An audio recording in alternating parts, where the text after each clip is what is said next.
Blue Jays fans got a nice surprise yesterday.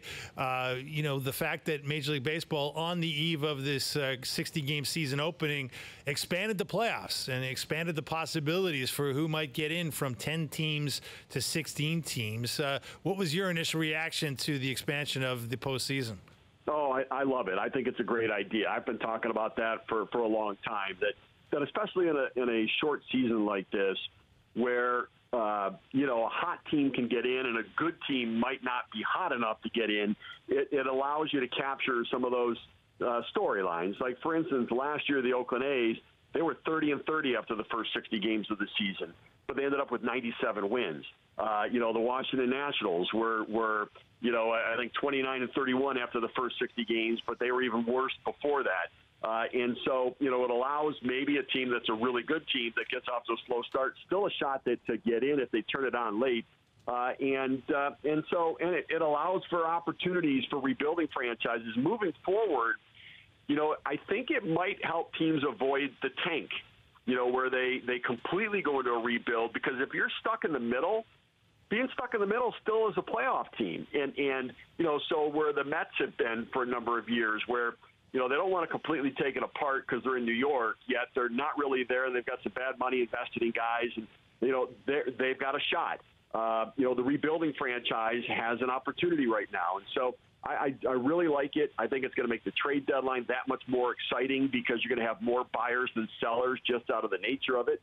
You'll probably have, with 16 potential playoff teams, you'll have 20-some teams buying at the deadline. It's going to make it, better for the sellers that are looking to rebuild. So I think there's a lot of elements to it that I love. I hope that it extends beyond this year only, and it becomes a big part of the future of the game. Getting back to the pitchers that we witnessed last night, and even guys that are on the mound right now. I mean, I guess DeGrom's out of the game, but he pitched a gem for the Mets. Soroka's having a great outing. We're going to see Nola go tonight, Verlander go tonight. Do you have a consensus number one? Like, is there a one guy who's separate from everyone else who you believe is the best starting pitcher in baseball? Yeah, I think it comes down to DeGrom and Garrett Cole. I think those are the two best right now.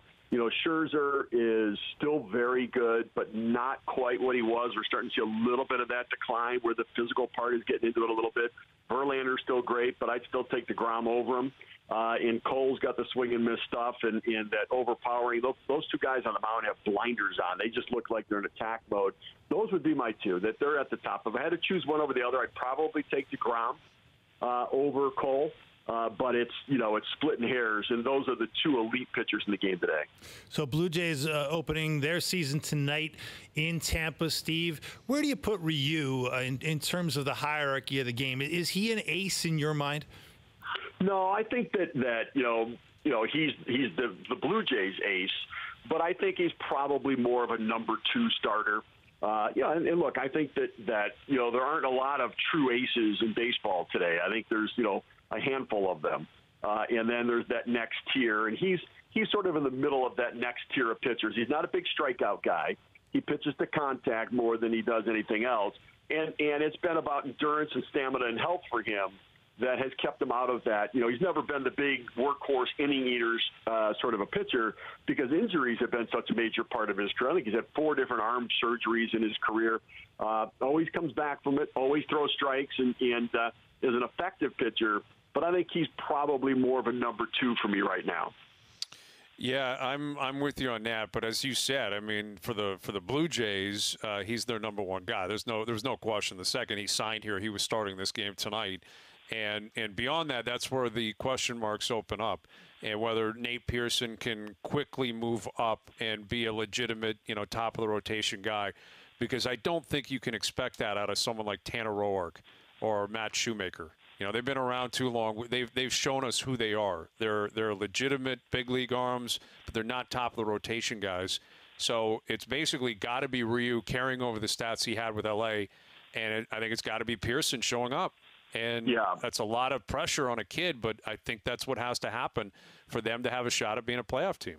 Yeah, I don't think there's any question about that. And look, you're right, 100% right on all accounts, that he has the stuff to be an ace, but it's expecting a lot for a rookie to step in and nearly be perfect. And for the Jays to be a playoff team, they need Pearson to rattle off 10 out of 11, high-end quality starts deep into the game, dominating stuff, protecting the bullpen, and giving them a chance to win every day. Because Shoemaker and Chase Anderson and those guys are, Rourke they're serviceable pitchers, but they're going to need the support of the bullpen. And even Ryu, he's only thrown the most he's ever thrown in a season is 182 innings, which was last year.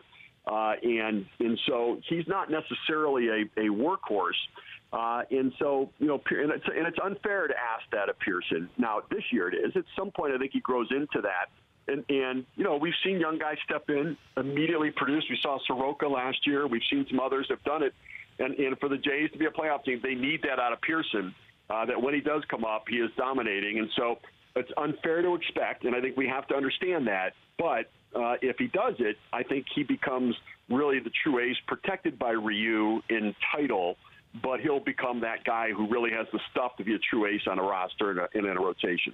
So, Steve, I'm with you on the enthusiasm for the expanded playoffs this year in this 60-game one-off of a season. But, what would it be like if they do indeed carry it forward? And there's a feeling they might into the regular season next year. And if it goes back to 162 games, will they have to tweak it? Because it seems to me like if you finish first and you rack up 100-something wins, an incredible, magical season, and then you're faced with the idea that you're going to have to face the 8th seed in the American League in a best 2 out of 3, which we all know is essentially a crapshoot. Like, to me, that's not enough of an incentive to be really good over the 6-month slog that is the regular season. And I'm wondering how you think that could be addressed or how big a problem that could be. Yeah, you're right. I agree with you on that. I think that it's not enough recognition for the marathon. For this year, I think it's not unreasonable, but I agree. And maybe it's that we make that first round of 5-game series, and all 5 games are at home for the top seed or the division winners, right? And that in the other series, maybe the wild card games, which is the 4-5 seeds, they alternate sites without a travel day, but they alternate sites. But I think that there's got to be more recognition for it. The other sort of issue I have with this year is that in a 60-game season, there's a high likelihood that you're going to have for the 7th and 8th spots probably 4 teams tied with a 31-29 record. And they're not going to have a play-in game. They're going to have tiebreakers that will determine who's in and who's out.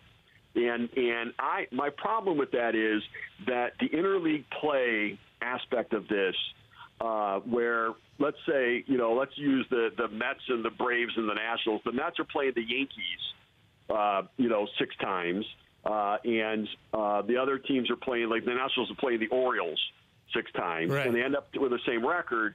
And then there's going to be some tiebreaker that determines that the Nationals get in because they had a better division record, but they played the Orioles, which allowed them to have a better overall record.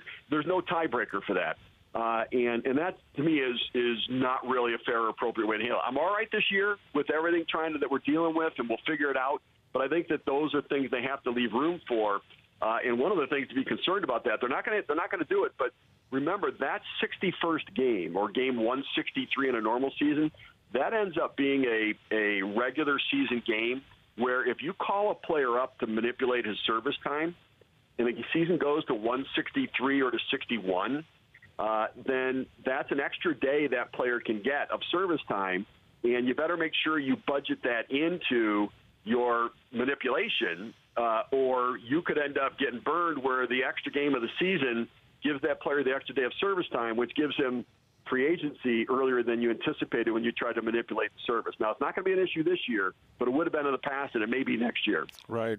Well, we'll see. At least we're playing real games, man, and it happened last night. It continues tonight. The Jays down in Tampa. Can't wait for it.